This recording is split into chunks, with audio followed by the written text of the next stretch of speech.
Hey guys, what's up? Today I'm going to be taking you around the workshop for a tour. This is a video I've been putting off for quite a while because I always feel like there's something that I'm going to add and then I'll film the video after that, but then it turns into a whole process where I just keep adding things, or then it's not clean, or whatever. So I've been in a bit of a rut of making content recently, so I figured it was a good time to just start over. We're gonna clean the whole shop, and then we could do a tour video of the current state, because let's face it, it'll never be done.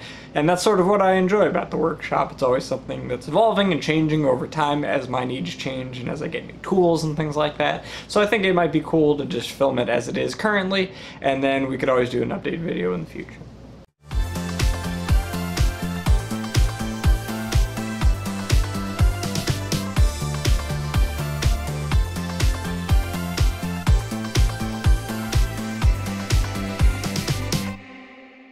Behind me here is where I do most of the work down here. It's where I keep all my hand tools and my most frequently used power tools and stuff like that that I just am using all the time. I try to keep it accessible so that way when I need it, or I can just pull it out right away. I don't have to go through any drawers or anything. So I try to keep this area populated with a lot of those types of tools.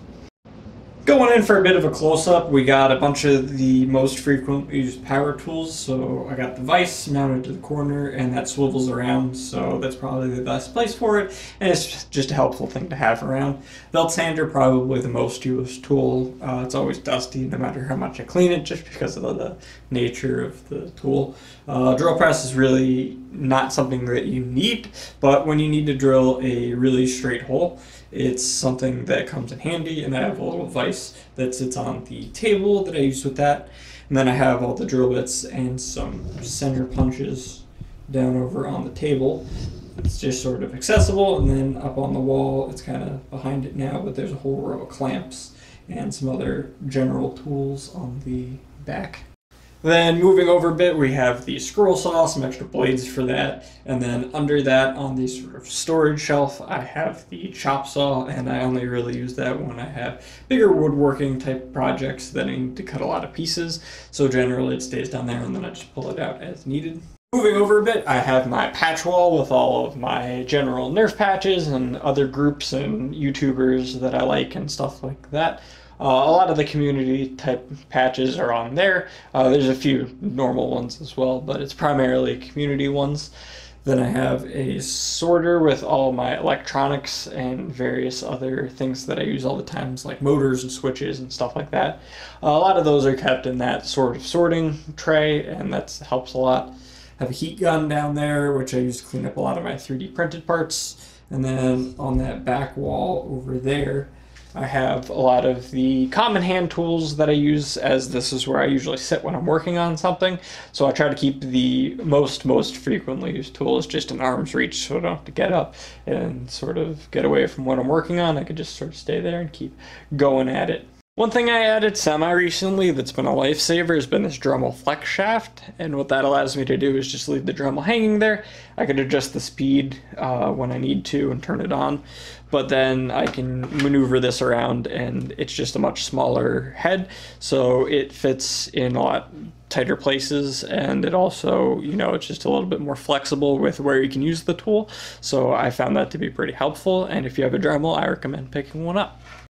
Behind me now is the newer Workbench. You've probably seen this in some of my most recent videos, and I sort of set up a dedicated filming area over here because it was getting a little cumbersome to stand in between 4 different tripods, 3 for the different lights, and 1 for the camera. So what I did was I took a scrap piece of PVC and some 2x4s that I had lying around. I made a brace on both sides with holes drilled through them so I could slide this PVC through, and then I 3D printed these little mounts up here so I could slide these lights down back and forth, and then when I want to film I just flick them on and they turn on. I don't want to mess with the camera balance too much, but that allows me to just sort of flick them on and start filming when the need arises, so that's been a great help in getting some more videos out. So we'll take it in a little closer. First things first, I'm going to point out I have all my dart storage sort of in the corner over there, but that's not super interesting, so we'll just skip right over into the Workbench. Sort of a 2.0 version of the Workbench that I have over there that you saw first. It has a solid countertop type finish, which allows me to work pretty much wherever. The other one I had to put a mat down so that things wouldn't fall in between the slats if I'm working with tiny parts. So I sort of set up two areas over here. I got the electronics soldering station and then some other miscellaneous hand tools and stuff like that. But I got a new soldering iron. I got like a silicone, I believe it is. It's like a burn-proof mat. It smelled really bad when I first got it because it's probably kind of sketchy, but it was super cheap. But once that aired out a little bit, it's fine now. I got my third arm tool and then some solder over there as well, and then some other heat shrink tubing and some electronics type strippers and other things that I use over here. So that's sort of my soldering station. Moving over to the new filming area, I'm currently working on a Mega Burn, and actually I have the parts printed for a Griffin in matching red and white as well. So 2 new blasters, hopefully, which will be done soon.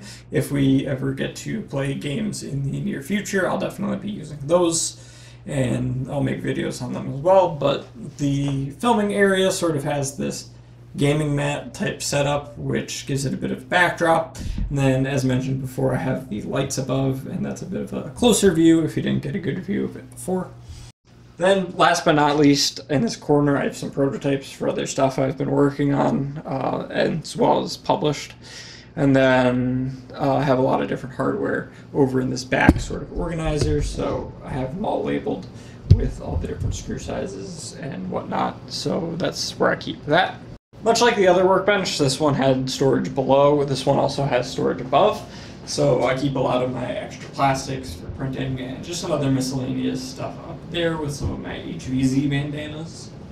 This back rack is the sort of workhorse of my Etsy shop. I have 3 Ender 3 Pros, which I have some mods done to, just to help the consistency of the print a bit. But overall, they've been pretty good workhorse printers, just to leave running pretty much most of the time. They're not running now because they create a decent amount of noise, which is, I guess, one complaint I have about that type of printer. Hopefully I know you can upgrade the boards for silent versions, but I haven't done that. I've actually lost a printer recently. There used to be a CR10S up here, which is the larger format Creality printer, but that had the heating element in the bed fail. So I've sort of stopped using it because although you can print PLA without a heated bed, I found that due to the large surface, it would just sort of come loose over time and just waste a lot of plastic in general, so I stopped using it.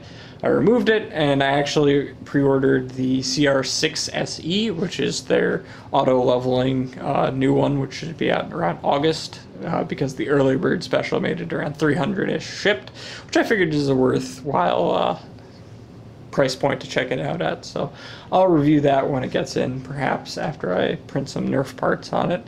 And then also I have a food dehydrator for some filaments which tend to absorb more moisture from the air, like PETG, and then if I ever get into like nylons and stuff like that, I can bake them over time to remove that moisture. This back area is not very exciting, so I'm going to sort of skip over it kind of quickly, but it's where I store a lot of extra projects, new in-box blasters, and various other materials that I use for modding. So you can see up there, there's a lot of blasters just sort of in a pile, but that's pretty much it. This last area is sort of mostly about the shop. I have the banner from my table at the various End Wars that I went to. And then I have a bunch of these sorters, which are kind of new. I'm still filling out some of them with a lot of the products that I carry in my Etsy shop. And then down below here, I have some additional storage and some extra stuff for the store down on this shelf. So as mentioned, a lot of the loose shipping materials I sort of keep down there. I have some stuff up here that's all printed and ready to go out. I labeled a lot of those because those were some of the original bins, and then I just added this whole other section to accommodate variations in different parts, because originally what I used to do was just box everything up and sort of leave them in stacks along this whole secondary table, sort of like that. And then that worked pretty well when I had like 10 items or less. And then as I continued to add more stuff, it became impractical to sort of have a couple of everything ready to ship, especially because people mix and match. Sometimes they buy, you know, one of these and one of those sort of things. So it became a hassle, and it's now faster, I think, to just switch to the spin system. So I'm still trying to figure it out, but it's a work in progress. It'll get there eventually. And this last one is just sort of some of the little parts that go together with the scars, or I have a lot of, you know, hardware type kits. Like those are for the Cedar grips with the screws, nail, and keys, stickers, keychains, you know, little stuff like that. I'm working on a collection of all of the various plastics that I've used in the shop. I have them labeled as keychains so I can sort of compare how the different brands of each color sort of work together, and we can build this up as we continue the shop, which would be kind of cool.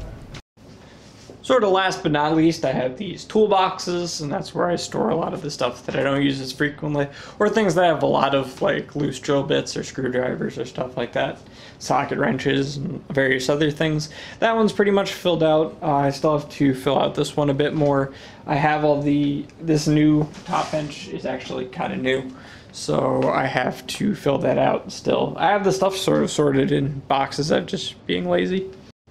One sort of neat thing too is, because this is sort of a travel toolbox, it has the handle on top and it locks and things like that. It'd be good to take to like bigger events perhaps if people need tools, just to loan out or help out someone who's modding. Because let's face it, I think every end war I've been to, I've helped someone build a blaster in the hotel room the night before the event, because I brought a friend who didn't really think modding was necessary. You know, they've always played HVZ with stock blasters and they've done just fine, and then they show up to a 130 FPS cap game and they see everyone else's super cool blasters at FoamCon, and then they change their mind. So I always like to bring tools and be prepared for that.